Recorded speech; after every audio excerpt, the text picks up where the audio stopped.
Gabriel Falloppio fue un importante anatomista italiano nacido en Modena en 1523 y murió el 9 de octubre de 1562 en Padua. A pesar de haber vivido menos de 40 años, dejó una huella importante en el campo de la anatomía, pues dedicó su vida sobre todo al estudio de la anatomía de la cabeza y contribuyó al conocimiento del oído interno y del tímpano. Fue un discípulo de Vesalio y a él se le acuña el término de la placenta.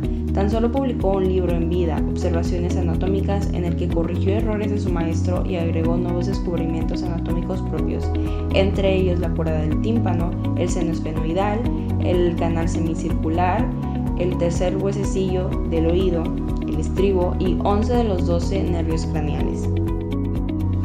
Girolamo Fabrizio da Papendente fue un doctor en medicina de Padua, Italia, designado para la cátedra de anatomía en 1559, aunque también cultivó en la embriología y la cirugía.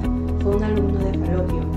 En su obra De Formato Fetu de 1600 integró sus tres áreas principales, haciendo una importante aportación a la anatomía, pues interpretó de forma correcta los vasos umbilicales y las membranas fetales. En 1628, William Harvey descubrió y demostró la circulación mayor de la sangre y fue considerado como el iniciador de la fisiología moderna. Von de Graaf fue un médico y anatomista neerlandés que hizo importantes descubrimientos en la biología reproductiva. En 1672 describió los folículos del ovario.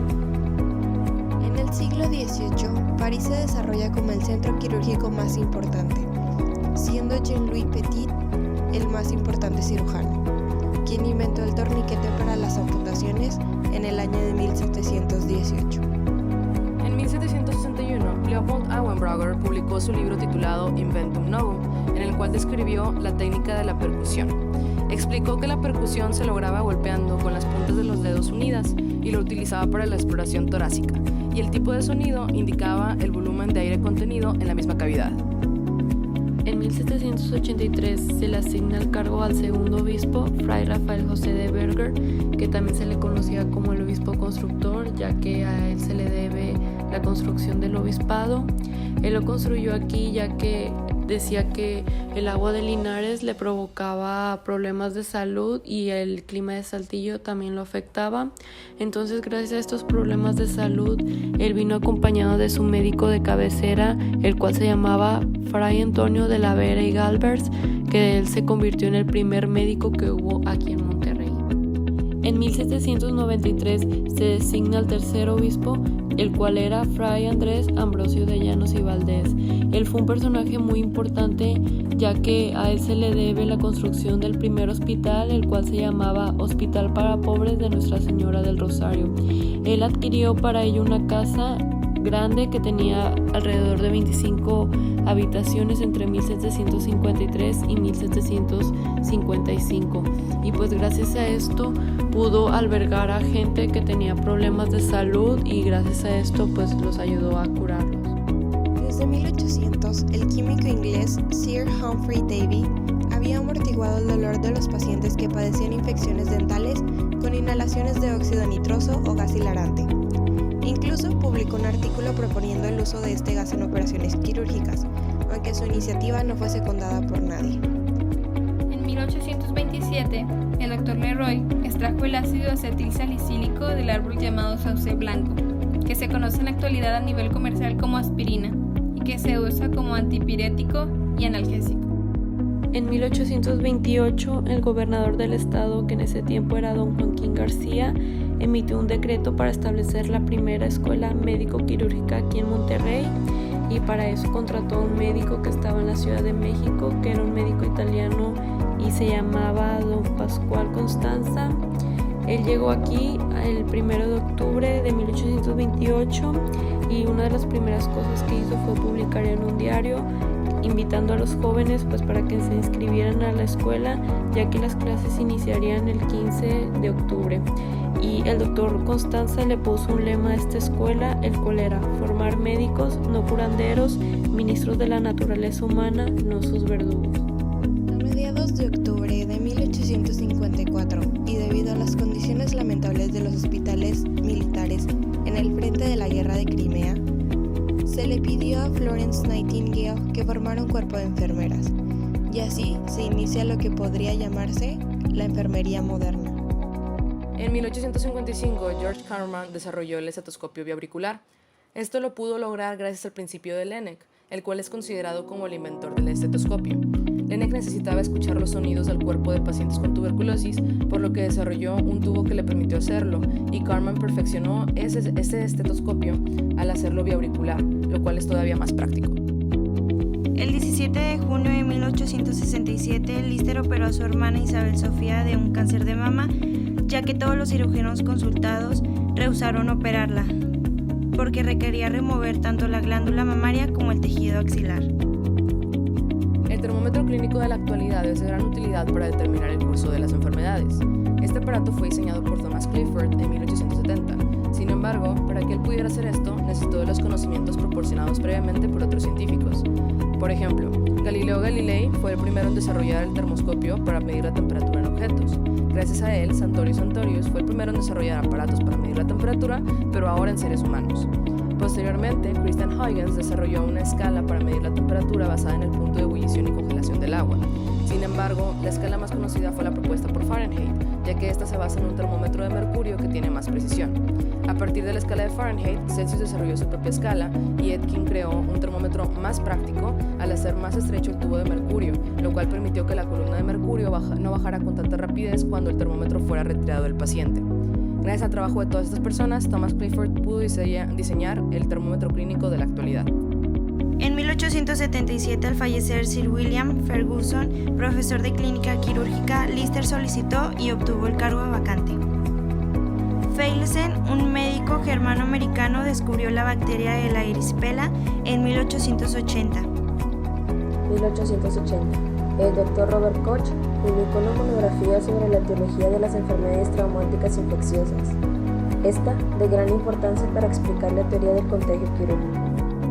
El 6 de julio de 1885, una madre llevó a su hijo Joseph, de 9 años de edad, mordido 2 días antes por un perro con rabia, con Pasteur, quien inició el 16 de julio la inoculación del niño con emulsiones que preparaba de la médula espinal desecada de conejos muertos de rabia, anunciando el 26 de octubre de 1885 en la Academia de Ciencias de París que Joseph había sido salvado en definitiva. El doctor Eduardo Lisiaga, que había estado en el Instituto Pasteur de París, trajo a México el primer cerebro de conejo infectado de rabia para producir suero antirrabiótico, realizando el 23 de abril de 1888 la primera vacunación contra este padecimiento en México, en un niño mordido por un perro con la enfermedad. El 8 de noviembre de 1895, Wilhelm Röntgen descubrió los rayos X, los cuales son utilizados actualmente para producir imágenes de cada hueso del cuerpo. Para esto necesitó de una serie de trabajos previos, por ejemplo los efectuados por William Gilbert en el campo de la electricidad y el magnetismo, los trabajos de Torricelli y von Guericke sobre el vacío y la producción de tubos vacíos, los trabajos de Volta, Franklin, Ampere y Faraday sobre la electricidad y sobre todo los estudios de Crookes, Leonard y Hertz sobre la producción de rayos catódicos en tubos vacíos. 1901. El Dr. Carr descubrió los grupos sanguíneos, describiendo los grupos A, B y AB, aclarando así los inexplicables accidentes ocurridos durante las transfusiones sanguíneas. Antes de 1910, la estructura y función del tejido nervioso fueron conocidos gracias a los trabajos de Camilo Golgi y Santiago Ramón y Cajal. En 1912, al francés Alexis Carrel se le otorgó el Premio Nobel de Medicina por sus trabajos sobre la cirugía vascular y el trasplante de órganos. En 1916, William Baum perfeccionó el esfigmomanómetro, creando el Baum-manómetro, que se usa en la actualidad para medir la presión arterial de las personas. Varias personas como Purcell, Carl Ludwig, Samuel von Bach y Riva-Rocci ya habían creado aparatos tanto invasivos como no invasivos para medir la presión arterial. Sin embargo, William Baum perfeccionó el aparato de Riva-Rocci y a partir de esto se crearon 3 diferentes Baum-manómetros, el de columna de mercurio, el aneroide y el oscilómetro. En 1929, Hans Berger inventó el electroencefalógrafo.